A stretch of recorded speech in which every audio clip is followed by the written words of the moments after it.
नमस्कार, आपके साथ मैं हूं वैशाली वर्मा और आप देख रहे हैं पीस ऑफ वॉइस।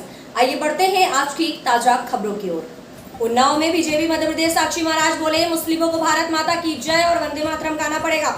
मुस्लिमों को लेकर बीजेपी के सांसद साक्षी महाराज ने एक बार फिर कड़ा बयान दिया है। उन्होंने कहा है कि वो लोग मुसलमान नहीं है जो देश में रहकर देश का विरोध करते हैं, बल्कि वो आस्तीन के सांप है। सच्चा मुसलमान वो है जिसका ईमान मुस्लिम है, सुन्नत से कोई मुसलमान नहीं होता है। मुसलमान को समझना पड़ेगा कि ये देश उनका भी है, ये भारत माता की जय करनी पड़ेगी और वंदे मातरम गाना पड़ेगा।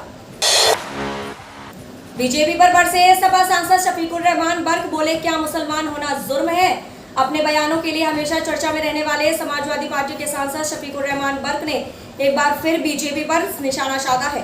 उन्होंने कहा है कि बीजेपी सरकार में मुसलमानों को इंसाफ नहीं मिल रहा है। मुस्लिम वर्ग के लोगों को लगातार टारगेट किया जा रहा है। लोकसभा सांसद शफीकुर रहमान बर्क ने कहा है कि वो भारत में रहते हैं और देश के वफादार सिपाही हैं, लेकिन जिस तरह से मुसलमानों को टारगेट कर उनकी मॉब लिंचिंग की जा रही है, ये देश के लिए ठीक नहीं है। उन्होंने कहा है, क्या मुसलमान होना जुर्म है जो वो लगातार शिकार बनाए जा रहे हैं। 2 दिन के लिए लखनऊ दौरे पर आएंगी प्रियंका गांधी, संगठन को कसेंगी और सरकार को घेरेंगी। आगामी उत्तर प्रदेश विधानसभा चुनाव को लेकर सभी राजनीतिक दलों ने अपनी तैयारियां युद्ध स्तर पर शुरू कर दी है। कांग्रेस महासचिव और उत्तर प्रदेश प्रभारी प्रियंका गांधी भी इस हफ्ते राजधानी लखनऊ के दौरे पर पहुंच रही हैं। बताया जा रहा है कि प्रियंका गांधी 11 और 12 सितंबर को लखनऊ दौरे पर पहुंच सकती हैं। प्रियंका गांधी ने इस 2 दिवसीय लखनऊ दौरे के दौरान पार्टी नेताओं और कार्यकर्ताओं से मुलाकात करेंगी। इसके साथ ही पार्टी पदाधिकारियों और विभिन्न कमेटियों के साथ बैठक कर मिशन 2022 को लेकर एक ठोस रणनीति भी बनाती नजर आएगी। भाजपा की कथनी करनी में अंतर, जो कहते उसका उल्टा ही करते अखिलेश यादव। समाजवादी पार्टी के राष्ट्रीय अध्यक्ष एवं पूर्व मुख्यमंत्री अखिलेश यादव ने कहा है कि भाजपा की कथनी और करनी में जमीन आसमान का अंतर है। वो जो कहते हैं वह करते नहीं, बल्कि कहते हैं उसका उल्टा ही करते हैं। 8 महीने में घरेलू रसोई गैस की कीमत में 190 रुपए की बढ़ोतरी हो गई है। जन कल्याण की ये भाजपा की कहानी है। उन्होंने कहा है कि भाजपा ने किसानों की आय दुगनी करने का सपना दिखाया, लोग उसके भ्रम में जीने लगे। किसी भी किसान की आय दुगनी नहीं हुई, बल्कि उस कर्ज बढ़ गया, महंगाई बढ़ गई। अयोध्या के मंच से ओवैसी ने सीएम योगी पर की टिप्पणी, कहा बाबा के पास है नाम बदलने का फॉर्मूला। अध्यक्ष असदुद्दीन ओवैसी ने अयोध्या में 2022 विधानसभा चुनाव का आगाज करते हुए मुस्लिम समाज के लोगों से आह्वान किया है।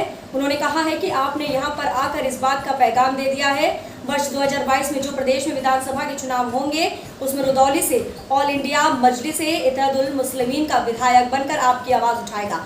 और कहा कि उत्तर प्रदेश में सबको अपना अपना हिस्सा मिल गया। अगर किसी के साथ इंसाफ नहीं हुआ, किसी को उनका हिस्सा नहीं मिला, तो वह उत्तर प्रदेश के मुसलमान है। मिशन 2022 के लिए कांग्रेस ने 3 दर्जन से ज्यादा प्रत्याशी तय किए। मिशन 2022 की सियासी बिसात पर उतरने के लिए कांग्रेस ने लगभग 40 प्रत्याशियों के नाम तय कर दिए हैं। इनमें पूर्व विधायक, सांसद, मौजूद विधायक या चुनावों में नंबर 2 पर आने वाले प्रत्याशी शामिल हैं। वहीं कांग्रेस महासचिव व यूपी प्रभारी प्रियंका गांधी 10-11 सितंबर को यूपी दौरे पर आएंगी। कांग्रेस इन 40 प्रत्याशियों की सूची जल्द तैयार कर सकती है। सूत्रों के मुताबिक प्रियंका गांधी ने कुछ प्रत्याशियों से एक-एक कर फोन पर सीधे बात की है। इन सभी को चुनाव लड़ने के लिए तैयार करने के निर्देश दिए हैं। बसपा से फिर मिले ब्राह्मण तो बदल जाएंगे यूपी सियासी समीकरण। पिछले चुनावी दृष्टि लहर से बदलते रहे, लेकिन उत्तर प्रदेश में जातीय दाव से बाजी जीतते रहे समाजवादी पार्टी और बहुजन समाज पार्टी का भरोसा इस सूत्र पर अब टिका हुआ है। निसंदेह जाति के गोटे बिठाने में भारतीय जनता पार्टी के भी रणनीतिकार पीछे नहीं रहे, लेकिन बसपा व सपा का बहुत सदा गणित है। अपने जातिगत वोट बैंक के साथ मुस्लिम मत में हिस्सेदारी बराबरी के लिए है, तो ब्राह्मणों के बोनस वोट से ये समीकरण बदल देना चाहते हैं। दलित मुस्लिम ब्राह्मण गठजोड़ से 2007 में सत्ता हासिल कर चुकी थी। बसपा सुप्रीमो मायावती खास तौर पर सोशल इंजीनियरिंग का दाव पूरी ताकत से 2022 के विधानसभा चुनाव में भी चलना चाहती है। उत्तर प्रदेश में चढ़ा सियासी पारा। उत्तर प्रदेश विधानसभा चुनाव जैसे जैसे करीब आ रहा है, वैसे वैसे सूबे का सियासी पारा चढ़ता जा रहा है। सभी दलों के नेता ताबड़तोड़ दौरे और यात्राओं के जरिए अपने पक्ष में माहौल तैयार करने में जुटे हैं। इसी क्रम में बुधवार को भी प्रदेश में कई नेताओं का दौर देखने को मिलेगा।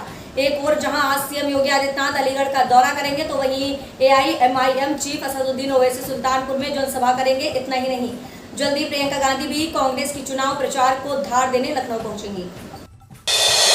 बीजेपी MLA ने कहा, विधानसभा में हनुमान चालीसा पढ़ने के लिए भी कमरा मिले।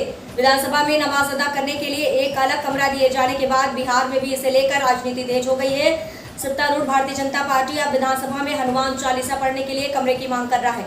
बीजेपी के बिस्पी क्षेत्र से विधायक हरिभूषण ठाकुर ने कहा कि झारखंड विधानसभा में जिस तरह अभी नमाज पढ़ने के लिए एक कमरा दिया गया है, राजनीति में ये कहीं से सही नहीं है। यूपी में 100 सीटों पर किस्मत आजमाएंगी ओवैसी की पार्टी। समाजवादी पार्टी और बहुजन समाज पार्टी को उत्तर प्रदेश में मुस्लिमों की दुर्दशा का जिम्मेदार बताते हुए एआईएमआईएम मुखिया असदुद्दीन ओवैसी ने मंगलवार को ऐलान किया है कि उनकी पार्टी 2022 के विधानसभा चुनाव करीब 100 सीटों पर अपने प्रत्याशी खड़ा करेगी। अयोध्या से आज शाम चुनाव प्रचार शुरू करने से पहले ओवैसी ने पत्रकारों से बातचीत में कहा वह ओम प्रकाश राजभर की पार्टी समेत राज्य में अन्य छोटे दलों से संपर्क में है और उनके साथ चुनाव पूर्व गठबंधन किया जा सकता है। उन्होंने कहा कि गठबंधन के बारे में जल्द ही ऐलान किया जाएगा।